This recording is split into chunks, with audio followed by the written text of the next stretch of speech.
Assalamualaikum warahmatullahi wabarakatuh. Waalaikumsalam warahmatullahi wabarakatuh.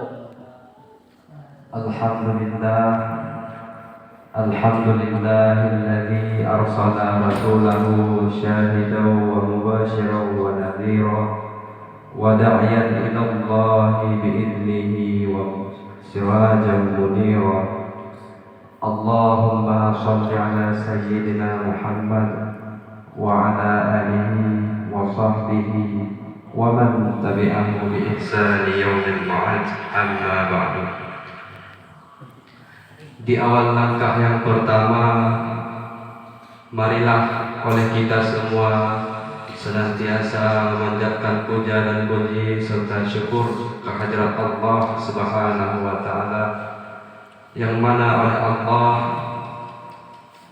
yang telah memberikan kita segala rahmat beserta bermacam-macam nikmat yang tiada terkira, senantiasa Allah curahkan kepada kita sekalian, sehingga dengan rahmat dan nikmat tersebut kita semua sampai malam ini masih dapat berkumpul duduk bersama di ruangan yang mulia ini dalam keadaan sehat walafiat.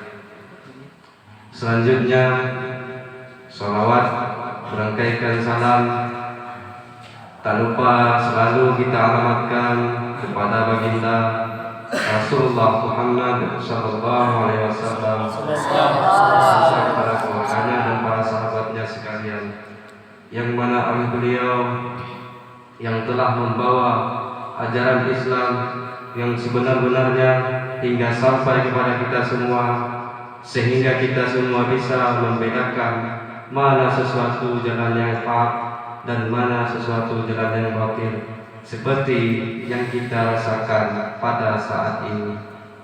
Yang saya hormati kepada Al-Mukarram kita bersama, Abi Muslim yang telah berhadir di tengah-tengah kita bersama pada malam hari ini, yang saya cintai, yang saya sayangi, dan yang sangat saya banggakan kepada kaum muslimin dan muslimat, kepada ikhwan dan akhwat, teman-teman sahabat-sahabat saya seperjuangan, seiman, sebangsa, seagama, yang telah berhadir melangkah ke tempat acara pada malam yang berbahagia ini. Baiklah, pada malam ini saya akan menyampaikan sedikit muhawirah yang bertema muhasabah terhadap diri. Ma'asyiral muslimin yang dirahmati Allah, bagaimanakah pengertian muhasabah itu? Pertama, mari kita mulai dari memahami makna daripada kata muhasabah itu sendiri. Secara bahasa, muhasabah adalah berasal dari kata hasiba yahsibu hisab, yang artinya adalah melakukan perhitungan. Yang kedua, muhasabah adalah akar daripada hasaba yuhasibu muhasabah, yang maknanya berusaha untuk selalu mengevaluasi atau mengintrospeksi diri terhadap kebaikan dan keburukan beserta semua aspeknya, yang mana dengan introspeksi diri tersebut dapat mencakup semua hubungan seluruh amalan keseharian kita, baik hubungan kita secara vertikal, yakni hubungan kita sebagai seorang hamba kepada Allah, dan juga dapat mencakup hubungan kita secara horizontal, yakni hubungan kita kepada sesama makhluk, seperti dalam kehidupan sosial, yaitu hubungan manusia dengan manusia, tumbuhan-tumbuhan, hewan, bahkan kepada benda mati sekalipun, seperti udara atau air dan lain sebagainya. Kita perlu selalu mencerminkan diri kita apa-apa saja yang telah kita lakukan selama ini, mencari di manakah kekurangan kita. Seperti ini kita renungkan, siapakah saya?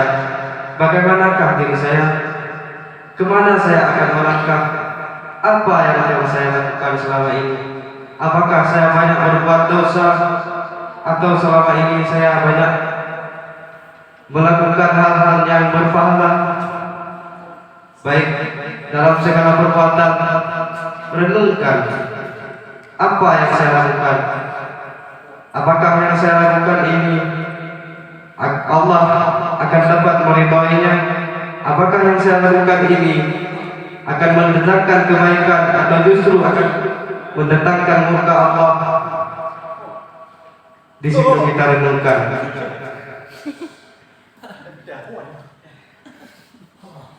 Dengan adanya muhasabah tersebut, maka hati kita akan selalu, Allah akan menuntun hati kita untuk selalu berbuat taat.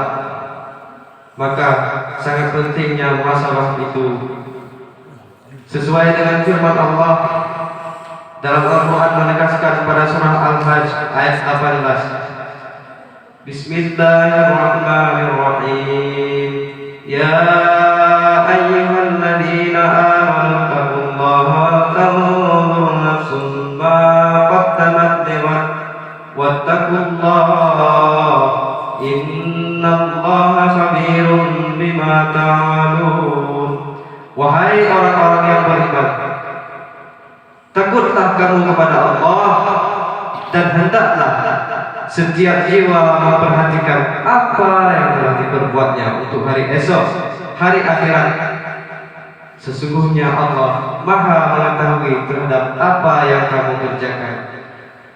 Nah, mungkin ayat ini terdengar sangat singkat, jelas, padahal makna daripada ayat ini sangat jelas menerangkan bahwa kita agar selalu berhati-hati, agar kita selalu dapat mengontrol diri kita dalam setiap perbuatan, agar supaya kita lebih dapat paham. Mari kita memahami sedikit lebih dalam makna daripada isi yang terkandung dari ayat ini.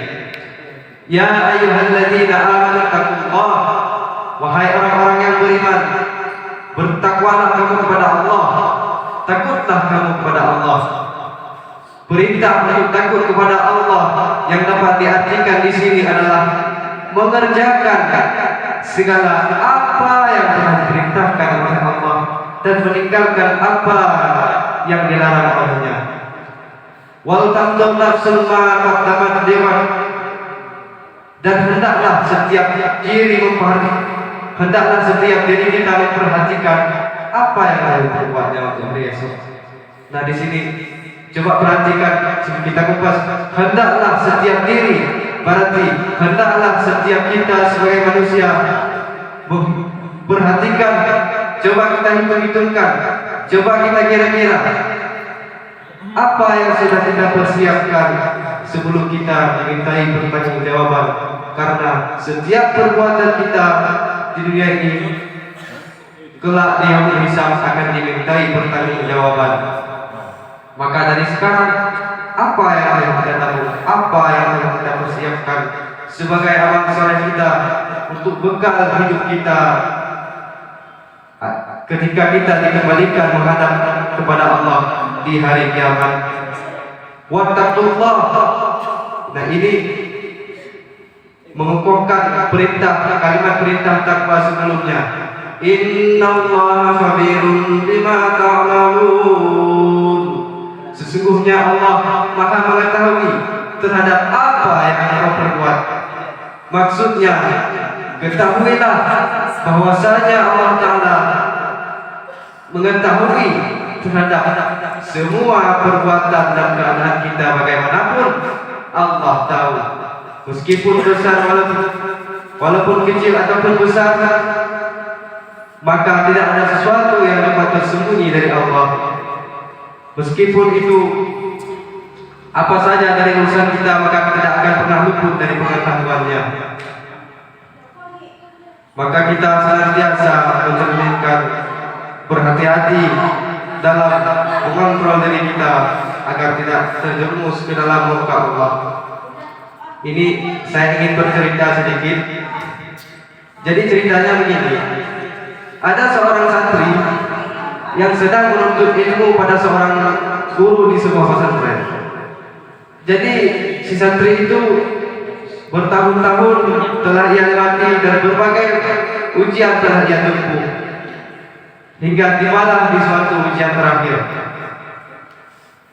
Ceritanya ini katakanlah dia sudah senior ya, mau pulang kembali lagi ke masyarakat, tapi dia belum diperbolehkan pulang karena belum melewati ujian tersebut. Lalu si santri pun menghadaplah kepada gurunya untuk ujian tersebut. Wahai muridku, ujar sang guru, engkau telah berhasil menempuh semua tahapan belajarmu dengan baik. Namun tinggal hanya satu ujian terakhir yang belum engkau jalankan. Maka jika engkau bisa menjawabnya, barulah engkau lulus dan engkau bisa kembali ke kampungmu. Akan tetapi kalau kau belum bisa menjawab pertanyaan ini, maka engkau belum diperbolehkan pulang. Kau akan tetap tinggal di sini, kata gurunya. Baiklah guru, baik. Apa pertanyaannya? Nah, sekarang aku minta, coba sekarang engkau cari seseorang yang lebih hina atau makhluk yang paling jelek dari kamu. Coba engkau cari. Ternyata itu ujiannya. Aku beri waktu engkau selama 3 hari, maka engkau harus segera menemukannya. Langsung si murid pun, si santri langsung menjawab dengan penuh percaya diri. 3 hari, mungkin 3 hari itu terlalu lama guru. Kenapa enggak hari ini saja? Hari ini saya bisa menemukan banyak sekali orang-orang yang paling jelek daripada saya. Ya, pikirannya mungkin itu ujiannya karena terlalu mudah baginya. Baik, silakan jika engkau mampu. Engkau carilah dan bawa dia ke hadapanku sekarang. Lalu si santri pergilah untuk meninggalkan pondok tersebut dan dia mulai mencari jawaban atas apa yang telah diperintahkan oleh gurunya. Dia mencari, menelusuri sepanjang jalanan. Akhirnya dia tibalah di sebuah warung. Dan di warung itu dia menemukan seorang pemabuk besar. Katakanlah dia seorang pemabuk berat yang memang hampir setiap hari dia memabukkan terus kerjanya. Lalu santri itu sedikit tenang sambil dalam hatinya berkata, nah inilah orang yang paling jelek daripada saya. Saya sudah beribadah selama bertahun-tahun, dia malah memabukkan terus. Berarti ini sudah dapat jawabannya. Lalu dia pulang lagi. Sesampai ia pulang, dia timbullah di pikirannya, apakah benarkah dia lebih jelek daripadaku? Dia sekarang banyak memabukkan, sedangkan aku rajin beribadah. Tapi kalau dilihat jelaslah dia lebih jelek daripadaku. Tapi sekarang dia mungkin memabukkan. Siapa tahu kalau satu saat nanti Allah justru mendatangkan kepadanya hidayah petunjuk dan dia bertobat, dia menjadi husnul khatimah. Nah, sedangkan aku yang beribadah bertahun-tahun, bagaimana kalau dikehendaki suul khatimah? Tidak. Dia belum tentu lebih jelek daripada saya. Lalu besok harinya, di hari kedua dia pergi mencari lagi. Mencari. Akhirnya di tengah perjalanan ketemulah dengan seekor anjing yang menjijikkan rupanya. Sudah selain bulunya kusut, kudisan dan sebagainya, paling jelek. Lalu santri itu kembali bergumam, ini pasti inilah makhluk yang lebih jelek daripadaku. Sudah haram disentuh, kudisan, bulunya kusut. Oh, ini berarti jawabannya. Jelas ini anjing ini sangat hina, dialah yang paling jelek. Lalu dia singkat cerita, Karena dia telah menemukan jawabannya, dia berpikir ini dia kembali bergembira karena sudah dapat jawabannya. Singkat cerita, dia ketika hendak dia tidur, dia pun merenung lagi, introspeksi diri. Benarkah anjing itu lebih jelek daripada saya? Oh, tidak. Sekarang dia dipandang hina, jelek. Tapi kalau jika anjing itu mati, habis perkara dia.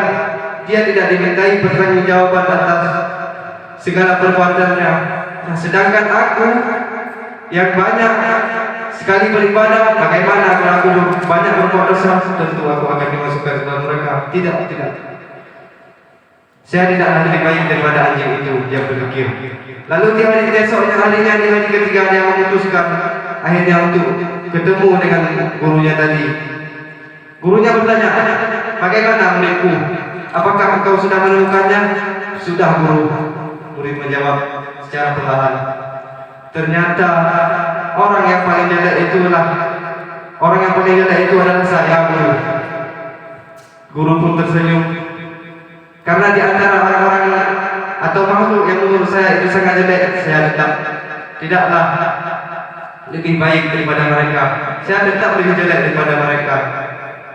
Lalu si guru pun menjawab, alhamdulillah, selamat muridku. Maka engkau sekarang dinyatakan lulus, engkau boleh pulang ke kampungmu. Maka kesimpulannya, pelajaran yang dapat kita petik dari kisah ini apa?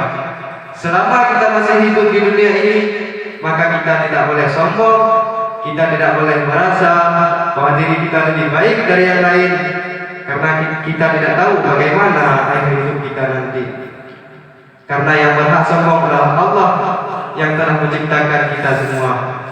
Karena sesuai dengan sabda Rasulullah SAW, la yadkhulul jannah man kana fi qalbihi mithqalu dzarratin min kibrin. Tidak akan masuk surga orang yang di hatinya ada sifat sombong meskipun sebesar biji sawi. Maka marilah di sini kita belajar dan selalu mengintrospeksi diri. Dengan demikian kita akan selalu belajar senantiasa berprasangka baik terhadap satu sama lain yang kita pada intinya sama-sama makhluk ciptaan Allah. Kita memohon dan kita minta kepada Allah semoga di akhir hayat hidup kita kelak hidup kita akan berakhir dengan dalam keadaan husnul khatimah. Amin amin ya rabbal alamin. Demikianlah yang dapat saya sampaikan pada malam ini. Mungkin jikalau dirasa sekiranya ini bermanfaat, maka alhamdulillah. Akan tetapi jika sekiranya ini mungkin belum bisa diterima atau ada perkataan yang kurang layak, saya ucapkan saya mohon maaf sebesar-besarnya. Karena yang benar itu hanya datang dari Allah, dan kalau ada kesalahan mungkin itu kekurangan diri saya sendiri dalam belajar, dan saya terus berusaha untuk memperbaikinya lagi. Terima kasih atas segala perhatian. Wabillahi taufiq wal hidayah. Assalamualaikum warahmatullahi wabarakatuh.